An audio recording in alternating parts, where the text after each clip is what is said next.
que bom, estamos aqui então. Estou transmitindo hoje daqui da minha casa, né? Tivemos algumas dificuldades técnicas e aí eu lembrei, né?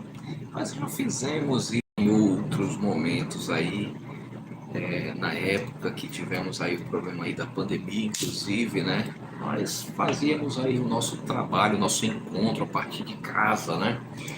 E então eu me lembrei, né, de uma frase que diz que aquilo que nós não conseguimos resolver, ou seja, que não pode ser resolvido, já está resolvido, né? Por motivos técnicos não transmitimos ontem, não tivemos o nosso encontro ontem.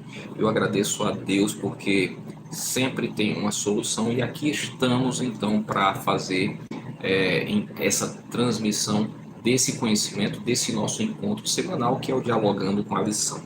Para você que ainda não me conhece, meu nome é Aquiles Portela e muito obrigado por você estar aqui juntamente conosco. Estaremos estudando a lição, nosso manualzinho aqui, ó, o Lições de Fé no livro de Josué, e estudaremos então nesse encontro o que será então durante toda essa semana, né? Então, sendo assim, eu quero convidar você a continuar conosco até o final e também nos ajudando aí, fazendo o compartilhamento, fazendo aí então as suas considerações na área de comentários e também fazendo a sua inscrição no nosso canal e ativando o sininho das notificações se você ainda não fez. Caso você já tenha feito, dá uma olhadinha se você ainda está inscrito aqui, tá? Porque por algum motivo, às vezes, mesmo quem já se inscreveu não tá mais, tá? Então não custa dar essa conferidinha, tá bom? Se você está assistindo a gente através da TV, tá tudo certo, pode continuar aí mesmo, mas é assim, ó, se você está nos assistindo através do seu celular, espalhe esse vídeo aqui nos grupos do WhatsApp da família, você já sabe como fazer isso, né? Então eu vou pular essa etapa, eu quero convidar você nesse momento a estar juntamente comigo aqui em oração. Será uma oração breve para a gente avançar, tá certo? A gente vai ser sucinto hoje, mas o que a gente tem que estudar vai ser estudado, tá bom? Então vamos orar. Muito obrigado, Senhor Deus, Pai Todo-Poderoso, por estarmos aqui juntos nesse encontro de hoje, mais uma vez. Muito obrigado, Senhor, porque o Senhor é Deus, o Senhor é sobre tudo, sobre todos, Criador, um Deus de amor, um Deus de misericórdia, Senhor, um Deus fiel.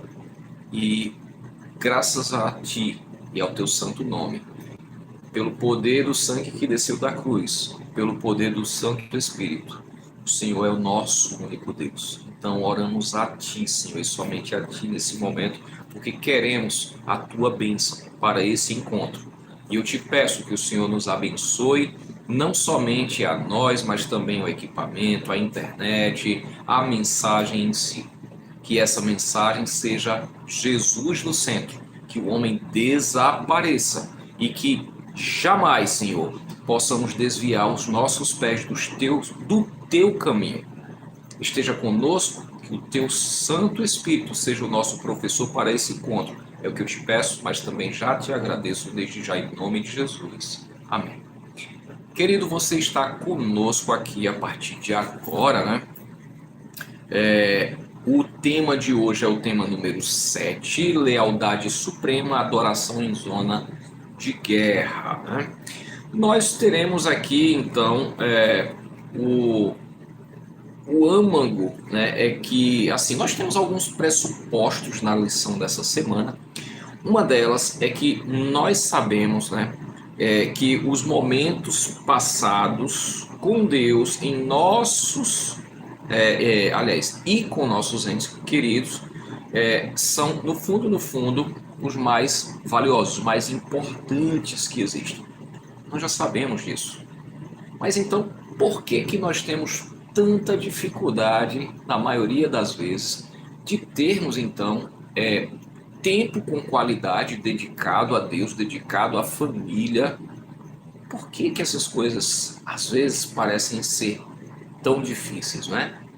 Então, nós estaremos estudando nessa semana a lição aonde alguns momentos durante a conquista da Terra Prometida, Israel se consagrou a Deus e estaremos vendo que muitas vezes diante de perigo iminente, né, de morte literal, e não somente de morte do exército, né, dos homens que estavam no campo de batalha, mas envolvendo aí também um perigo real iminente para as suas famílias, né, para mulheres, para crianças.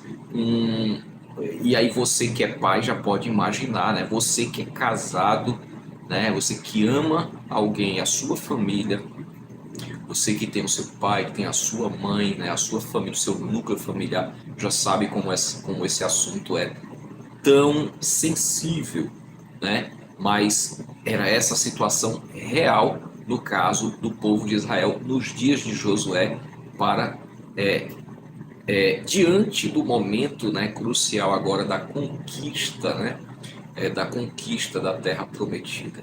Né? Veremos essa semana que Josué fez 4 coisas importantes, né? Liderou, né? Acompanhou esses 4 pontos importantes. Na verdade, eu vou chamar de 3 pontos importantes que o autor destaca durante essa semana. Antes da gente pontuar isso, eu quero trazer aqui o verso para memorizar, que é: mas busque em primeiro lugar o reino de Deus e a sua justiça, e todas essas coisas lhe serão acrescentadas. Mateus capítulo 6, verso 33. Jesus ali no contexto do Sermão do Monte, falando que nós não temos condições, por mérito próprio, por força própria, de acrescentar um único palmo à nossa jornada de vida. Então, se nós não temos condições, né, de nos governarmos, por que então a gente perde tempo? Eu vou falar aqui, né? Perde tempo perdendo tempo, né? As coisas de Deus são as coisas mais importantes. Assim como o estar com nossos entes queridos é igualmente mais importante. Então, no caso aqui, Josué, ele passou por um momento importantíssimo, que foi a renovação da aliança através da circuncisão, né, dos israelitas em pleno território inimigo. Note, eles já tinham atravessado o Jordão, eles chegam em Gilgal, e ali então é feita a renovação da aliança, e ali você tem pedras, né, inscritas nessas pedras, algo que Moisés já tinha dito como era para fazer, e Moisés agora diligentemente, metodicamente, milimetricamente faz conforme a orientação de Moisés, não porque Moisés falou, mas porque Deus falou. E aqui nós temos várias lições para a nossa vida, né, que daria para a gente começar aqui agora. Você pode, inclusive, colocar na área de comentários o que é que você acha, né? Mas veja, querido, nós temos aqui, além da circuncisão, nós temos a celebração da Páscoa. A celebração da Páscoa, mais uma vez agora, diante de um perigo iminente. Assim como quando a Páscoa foi instituída lá no Egito, diante do perigo de morte. Porque no fundo, não se sabia o que ia acontecer. Agora, o fato é que quando veio a ordem da Páscoa para instituir-se a Páscoa lá no Egito, no contexto ali das 10 pragas, a 9ª praga já tinha caído. 3 dias, 3 noites sem o sol brilhar. E os israelitas, assim como também os egípcios, eles já tinham visto o poder de Deus, já tinham visto que se Deus falou que vai acontecer, vai acontecer. E agora existe então um perigo de morte iminente.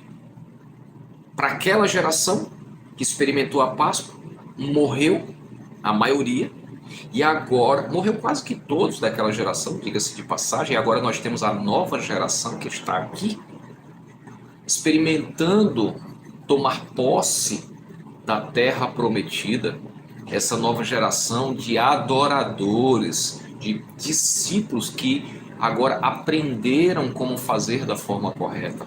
E agora, liderados por Josué, eles entram agora em aliança com Deus através da circuncisão, o que nos indica que eles ainda não estavam orientados corretamente por seus pais. Talvez os seus pais, né, a geração antiga, tinha falhado, né, porque senão nós não teríamos pessoas adultas, na idade adulta, para serem circuncidadas, até porque a circuncisão era com o 8º dia de vida, não é? Então nós já temos indícios de que a geração anterior falhou principalmente em levar as coisas de Deus, a aliança de Deus a sério. Então, quando nós vemos o povo israelita, quando nós vemos abraçarem a aliança com Deus, muitas vezes nós achamos que eles estavam na aliança com Deus. E não é esse o caso, tanto que é que nós temos adultos aqui precisando de renovarem o seu pacto com Deus através da circuncisão. Mas então, além de circuncidarem, celebrarem a Páscoa, né, diante de um perigo iminente de morte, né, óbvio, né, construíram então um altar de adoração a Deus, né? E aí sim, então, esse altar para adorar a Deus, né?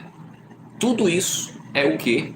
É a restauração da verdadeira adoração. É o que Deus quer e é o ministério de um enviado verdadeiro da parte de Deus, no caso aqui Josué, mas eu e você também, queridos, somos enviados, somos chamados, né? O mestre já disse no passado, ide, né? Então, é exatamente isso que Josué está fazendo aqui, né? Então, nós veremos então durante toda essa semana, né? Esse é o contexto base. E aí nós temos na segunda-feira aqui primeiro a aliança, né? Nós temos aqui que a aliança de Israel com Deus, né? Veja só, ela era essa aliança com Deus, ela era mais importante até do que a conquista em si, tá certo? Por quê, querido? A aliança com Deus é para a vida eterna. Nós, como povo de Deus, nós temos que aprender a desfrutar dessa aliança. Quando eu falo desfrutar, eu não estou fazendo apologia de que você vai estar com todos os problemas da sua vida resolvidos, não estou falando isso, mas desfrutar da aliança com Deus desde a terra é estar na bênção, é estar com Deus, na sua presença, aconteça o que acontecer em qualquer momento da vida. Não estou dizendo com isso que é fácil, mas eu estou dizendo que o objetivo de Deus é que nós aprendamos isso em vida. Tanto que é que os textos da Bíblia espalhados por aí afora, eles dizem, por exemplo, lembra-te do teu Criador nos dias da tua mocidade, não é verdade? Então, e detalhe que isso está no Velho Testamento, ou seja, a Bíblia, como uma só do Gênesis ao Apocalipse, sempre defendeu isso. Desde o Gênesis, antes da queda, o objetivo de Deus já era esse, né? Então, o Deus que não muda continua apelando aos corações dos seus filhos queridos, né, dos seus filhos amados, que nós estejamos com Ele de forma honesta, de forma sincera, na sua presença, aconteça o que acontecer, né? Bom, então, nós temos a exploração do país, né, lá por parte dos espias, né? Nós temos o relato encorajador, né, lá dos espias, e nós temos a travessia, então, miraculosa do Jordão. Você lembra que nós já conversamos nos encontros passados, e a lição já trouxe isso para nós. Você imagina a água abrir, a parte do rio que era para descer não desce, ela fica parada em forma de parede de água. a água em direção à nascente, ela recua, e não somente ela recua, mas ela faz um monte. A água faz um monte. Esse foi o abrir do Rio Jordão para o povo passar e possuir a terra. Então não resta dúvidas que Deus está com esse povo. Veja, seria até tentador, no bom sentido, de que esse povo agora criasse coragem, né, e fosse diretamente para a conquista da terra, guerrear contra os habitantes até então da terra que seria agora possuída por esse povo, né, esquecendo-se então de entrar em acordo com Deus, né, de renovar a aliança, corrigir, né, as falhas, né, aquilo que foi esquecido, deixado para trás, como por exemplo, nesse caso aí, a circuncisão, tá certo? Bom, querido, veja, a questão é que durante essa semana, o autor destacou para a gente, trouxe a lembrança do porquê que foi praticada a circuncisão aqui por Josué. Eu confesso para você que para mim foi deleitoso, né, revisar isso, né? Para mim foi praticamente uma surpresa, porque até então eu ainda não estava presente para isso. Eu confesso para você que para mim foi maravilhoso revisar dessa forma como o autor trouxe. E então nós temos aqui o seguinte, né? Um destaque que o autor coloca para a gente aqui na segunda-feira, eu quero ler aqui para a gente. Nossa aliança com Deus deve ser sempre uma resposta de gratidão pelo que Ele já fez por nós, e nunca uma tentativa de obter benefícios por meio de uma obediência legalista às acraseadas suas exigências. Esse conceito foi fundamental nos conflitos de Paulo com aqueles que insistiam em que os gentios convertidos fossem circuncidados, como vemos claramente nas Gálatas. Israel estava à beira de uma campanha militar, né? E eles, de fato, eles poderiam ir diretamente, né, para a sua campanha militar, mas não. Eles pararam para fazer o que Moisés disse que era para ser feito, porque Deus tinha mandado Moisés dizer. E essa é a questão, né? Eles reconheciam que a batalha pertence ao Senhor. Eles reconheciam isso. Era ele com E maiúsculo, Deus, né, o Senhor, quem lhes concedia vitória e êxito, né? Na maioria das vezes, a vida cotidiana parece nos pressionar com a urgência de tantas coisas importantes que esquecemos de dar prioridade à coisa mais importante em nossa vida, que é o quê? A renovação diária de nosso compromisso com Jesus. Lembre-se disso, tá? E nunca esqueça, em nome de Jesus. A Páscoa é o tema da segunda-feira. Nós temos que ela foi, nós já falamos agora há pouco, né, que ela antecedeu a noite, né, do 14º dia do mês, em atenta conformidade às instruções dadas por Deus. Tá? Então, Deus disse como fazer. Querido, lembre-se disso. Ele é quem é Deus. Ele é quem está no centro. Então, Ele, e não eu ou você, ou nenhum outro ser humano. Ninguém pode dizer a maneira que Deus vai ser adorado, senão o próprio Deus. É perfeitamente justo que Ele, como Deus, define como Ele quer ser adorado. Ele não aceita ser adorado, por exemplo, com adaptações. Isso é bem sério, né? Então, Ele não quer ser adorado com adaptações. Bom, a Páscoa remete à noite da 10ª praga, né, conforme nós falamos, né? E ela, em seguida, ocorreu a saída do povo do Egito, mas não somente a saída. Existe um padrão teológico que diz que quando existem trevas, e aqui no Egito, no tema do Egito, né, da 10ª praga, a 9ª praga foram trevas de 3 dias. O número 3 aqui é muito sugestivo, muito simbólico, mas muito sugestivo.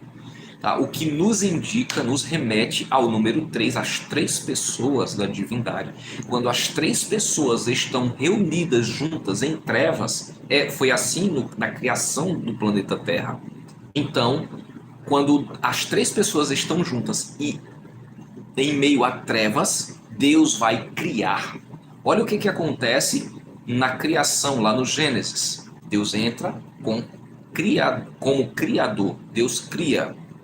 Olha o que acontece com Jesus pendurado na cruz depois de 3 horas, número 3 aqui, sugerindo que o Pai e o Espírito Santo estão envolvidos aqui. Cria-se então o acesso direto a Deus definitivo a partir de Jesus na cruz.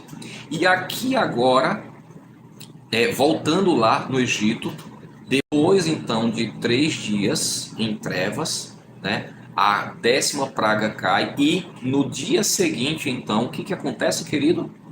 No dia seguinte então, o povo se retira do Egito porque nasce a nação de Israel, o povo israelita. Então, esse é um padrão teológico, tá? Nós temos vários outros momentos que acontecem isso na Bíblia, tá? Bom, a questão, mais uma vez aqui, nós temos então a segunda geração, começou então agora no deserto, né? Continuou então a travessia do Jordão, passou então pela circuncisão, pela Páscoa, né?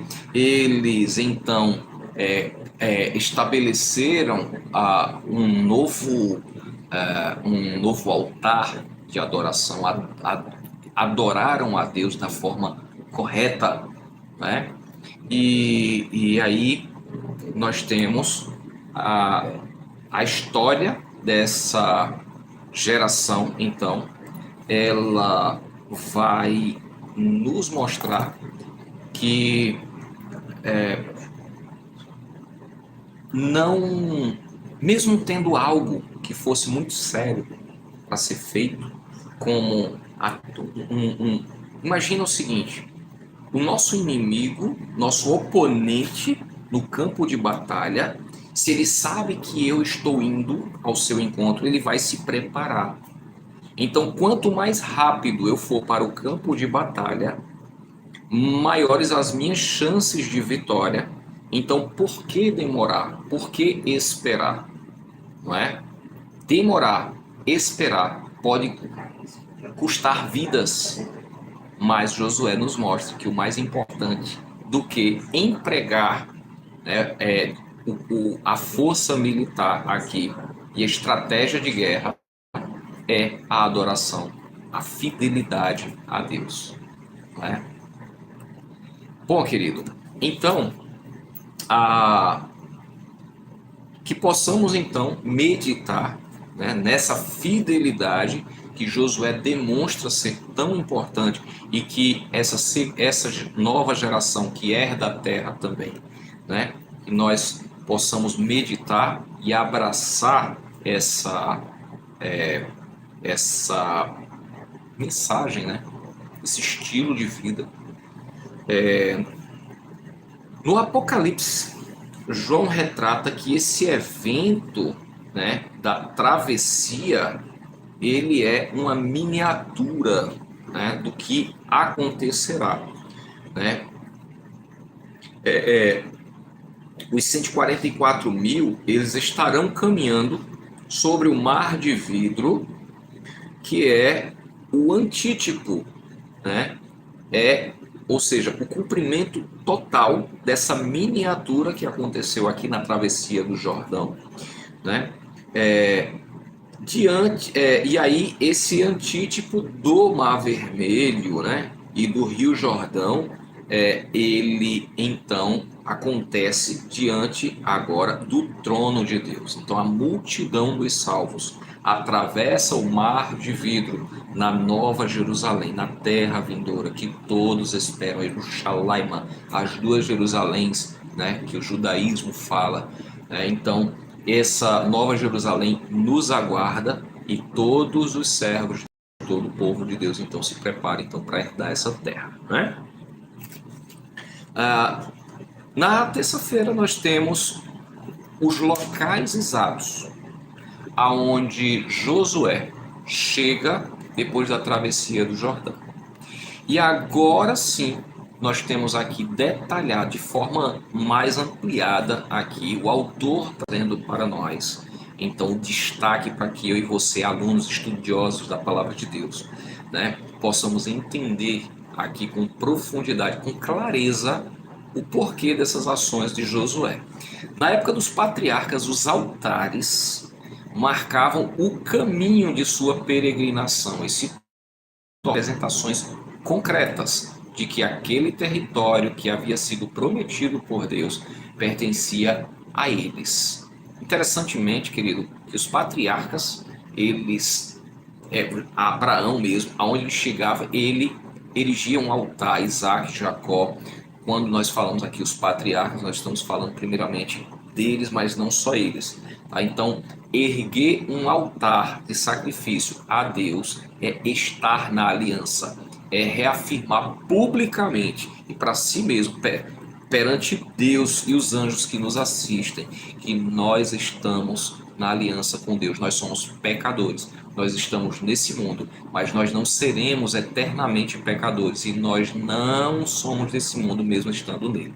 Entende? Então, oferecer o sacrifício para os patriarcas significava isso na época. Obviamente que Jesus resolve isso na cruz, né? Mas nós precisamos entender o significado, o que significa no coração, no sentimento, na mente de um adorador que oferta, né? Que sacrifica, né? Para entendermos então a própria palavra de Deus, né? Agora, ao erguer um altar, os israelitas estavam testemunhando o cumprimento das promessas feitas aos seus antepassados. Neste caso, a construção do altar era o cumprimento direto das instruções dadas por Moisés. Anote aí e confira, você vai se surpreender assim como eu me surpreendi, né? Em Deuteronômios capítulo 11, do 26 ao 30, tem uma instrução. E também no capítulo 27, do 2 ao 10, tem uma outra instrução específica, ambas tratando-se do que o povo deveria fazer quando atravessassem o Rio Jordão, o que deveriam fazer em 2 montes. Um deles chamado Gerizim e o outro Ebal, ambos ali em Gilgal. Né? Então, é o seguinte, Josué nos remete a um dos temas teológicos mais importantes destacados no início do livro, né? Ou seja, a tarefa de conduzir Israel a uma vida de obediência à aliança. Então, Josué capítulo 1, verso 7, né? Veja-se, né? Grife-se, né? Apesar da importância da guerra e da conquista, há algo ainda mais fundamental: a lealdade às exigências, à lei de Deus. Então não é somente a adoração, mas a própria obediência à lei de Deus em si. Porque tudo isso, obedecer à lei de Deus, trata-se de obedecer ao próprio Deus, porque a lei de Deus representa o caráter de Deus, representa o próprio Deus. Ser a lei de Deus é obedecer ao próprio Deus, porque foi Ele que mandou. Entende? Isso faz parte da adoração. Isso é uma continuação da adoração. Uma coisa não elimina a outra. A fé não elimina as obras, né? As obras confirmam a fé. Romanos capítulo 3, verso 31. Bom, na quarta-feira temos o desafio da aplicação, querido. Veja, nós temos aqui o escrito em pedras. Nós temos aqui, né, um tema que a teologia chama de soterologia, que é o estudo da salvação. E muitos confundem salvação com santificação. Fazer certas coisas, como, por exemplo, obedecer. Querido, obedecer não é uma questão de salvação, porque a salvação é pela graça, ela vem de Deus para o ser humano que não merece a salvação de Deus, não merece a graça, não merece a misericórdia de Deus. Então, a soterologia, né, a salvação, não é um mérito humano. Ninguém se salva porque guarda a lei de Deus. Ninguém se salva porque, por exemplo, guarda o sábado, devolve o dízimo, está trabalhando arduamente na igreja. Agora, sem fazer todas essas coisas, por exemplo, ou algumas delas, né? Você consegue imaginar que alguém vai ser salvo e não vai obedecer a Deus? Você consegue imaginar que alguém vai ser salvo e não vai ter uma mudança de vida? Então, nós não estamos falando aqui de soterologia. Nós estamos falando não de salvação, estamos falando de santificação. Então, Jesus, ele foi claro quando ele, na oração intercessora, ele ora dizendo: santifica-os na verdade, a tua palavra é a verdade. Então, querido, se você quer descobrir toda a verdade da vontade de Deus para a vida do adorador, estude a palavra de Deus, tá certo? Essa foi a orientação do próprio mestre, do próprio Jesus, né? Então, nós temos o Monte Ebal e o Monte Gerizim. O Monte Gerizim seria, então, o local onde as bênçãos, né, seriam proferidas, né?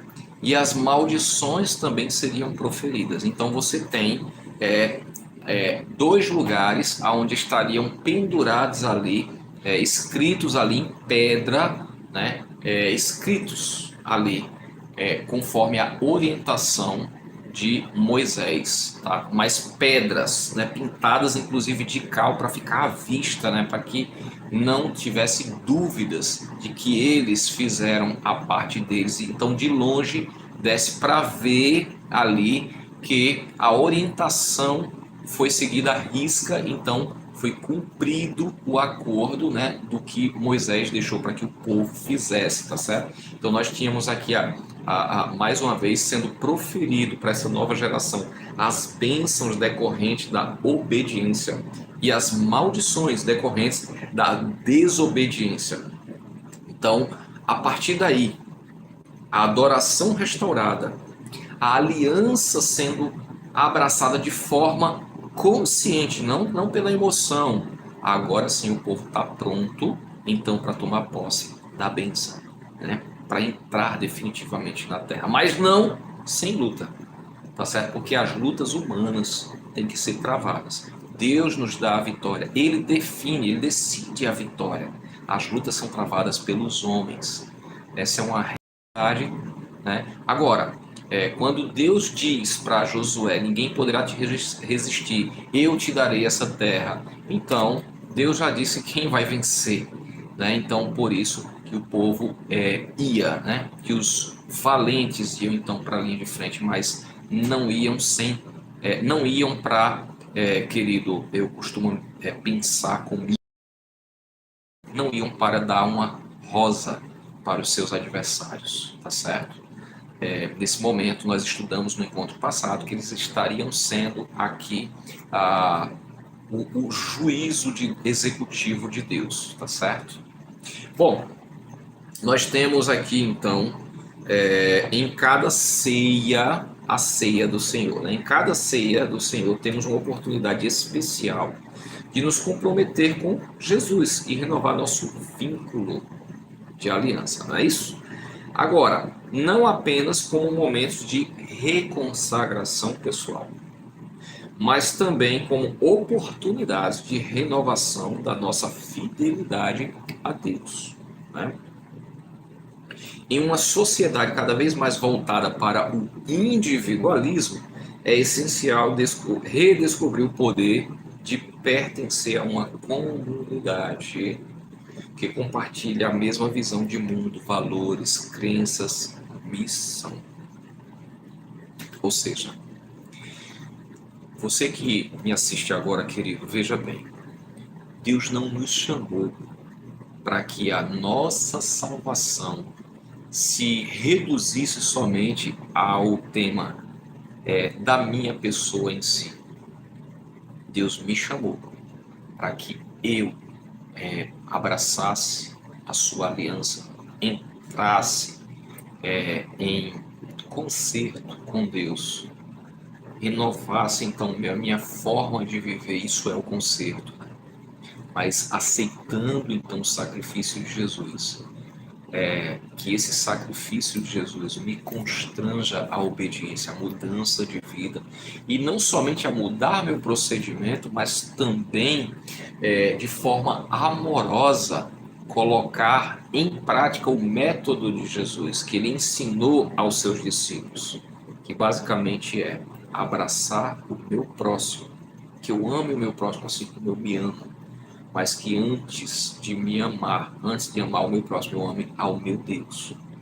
Que eu viva essa verdade, que eu viva esse estilo de vida e leve esse conhecimento de esperança, de vida eterna, de novidade de vida em Jesus para o meu próximo. Esse é o sentido, então, de fazer parte de uma comunidade.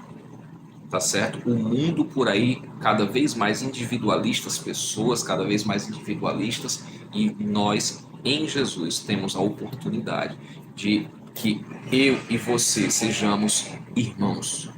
Você sendo meu irmão, de outro pai e de outra mãe, mas sendo meu irmão, minha irmã. Lembre-se disso. Essa presença de a presença seria uma fonte contínua de bênçãos para Israel, a presença de Deus. E por meio deles para toda a terra. Tá? Deus, através do povo de Israel, estaria presente para Israel, viveria mostrando esse estilo de vida, mostrando como é andar com Deus. Israel seria um modelo de missionários para o mundo inteiro, para todos os povos da terra. E esse é o objetivo de Deus para mim e para você também, né? A adoração a Deus estava ganhando destaque, se tornando a prioridade, até mesmo em relação à conquista e à distribuição do território.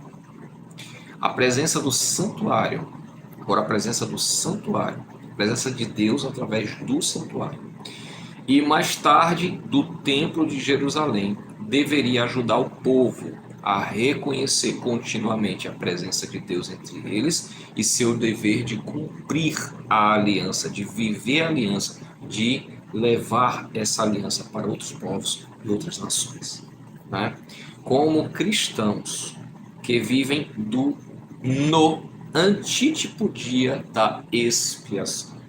Hoje, querido, hoje, essa parte, esse fechamento da quinta-feira aqui, ele é um fechamento muito marcante.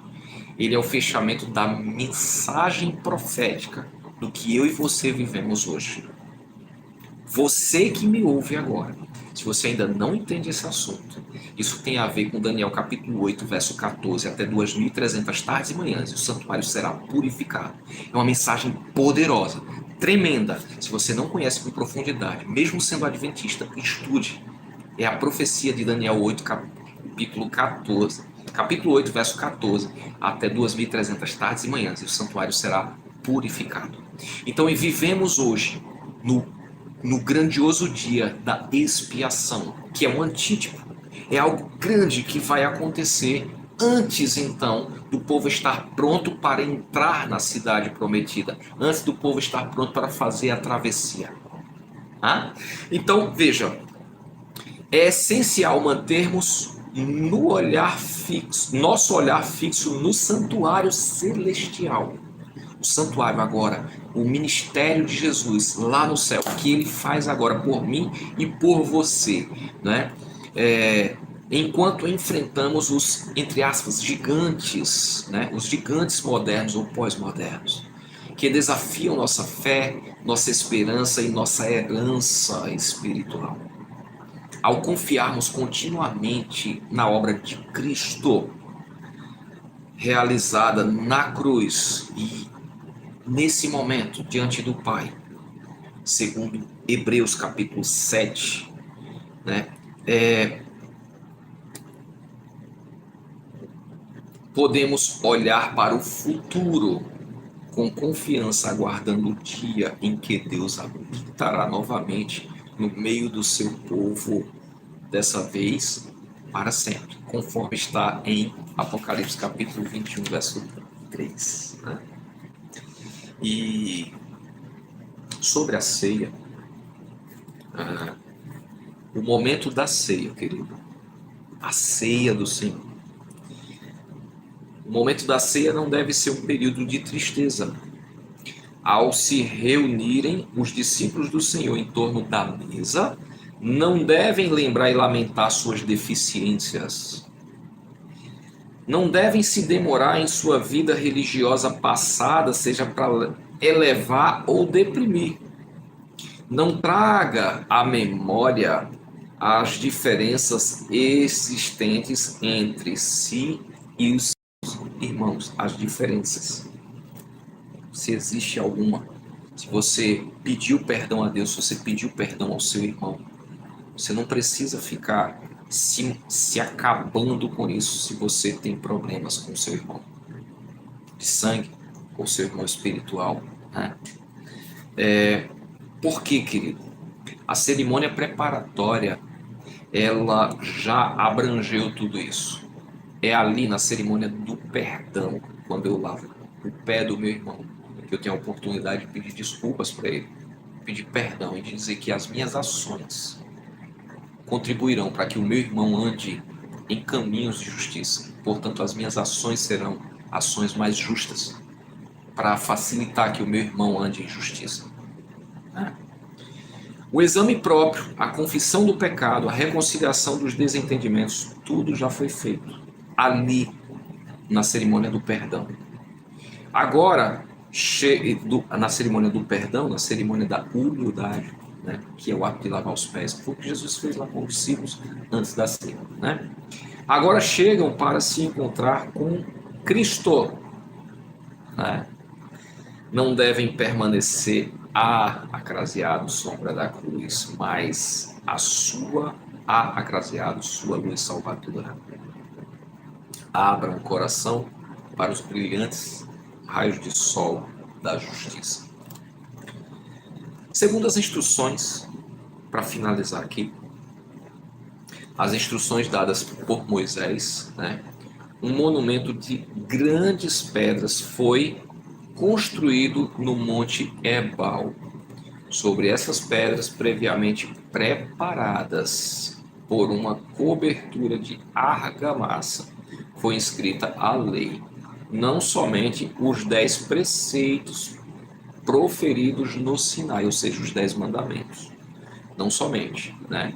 E gravados em tábuas de pedra, mas também as leis comunicadas a Moisés e escritas por ele num livro.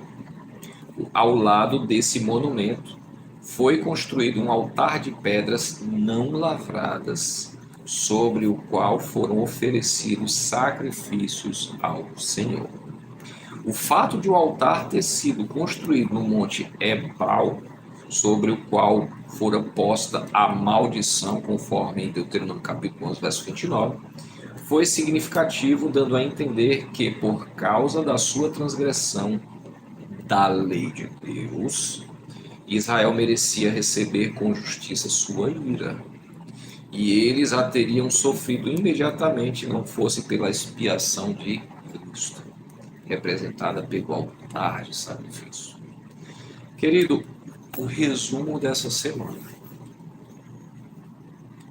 as conclusões finais, nossa, é que Jesus, na cruz, Jesus amarga o meu e o seu pecado, porque a lei cobra o derramamento de sangue do transgressor, porque o salário do pecado é a morte. Mas o dom gratuito de Deus é a vida em Cristo Jesus. Porque Jesus é Deus, ele não pode e nem poderia jamais ser destruído, mas mesmo assim, ele dá a sua vida e toma a sua vida de volta, algo que nós nunca vamos entender. Mas a questão é a seguinte, é que a lei de Deus, ela não pode ser destruída, ela não pode ser anulada. E por motivo que Jesus teve que morrer na cruz, querido, porque eu e você transgredimos a lei de Deus, porque todos os pecados destituídos estão da glória de Deus. Por isso precisamos de um Salvador. Por isso que o Consolador, ele vem para nos convencer do pecado, da justiça e do juízo. Se eu não aceito essa lei, para que eu possa me salvar. Porque eu não posso me salvar dizendo para Deus que a orientação dele não me interessa, que eu aceito a Deus, mas que eu não viverei em novidade de vida. Quando eu abraço a lei de Deus, assim como Davi dizia, a tua lei tenho ao meu lado diariamente, medito nela de dia e de noite, para não pecar contra ti. Davi já dizia isso. Então, amar essa lei é estar na bênção, é estar na aliança com Deus. E para finalizar, eu convido você a meditar em Isaías capítulo 56, que fala sobre a circuncisão.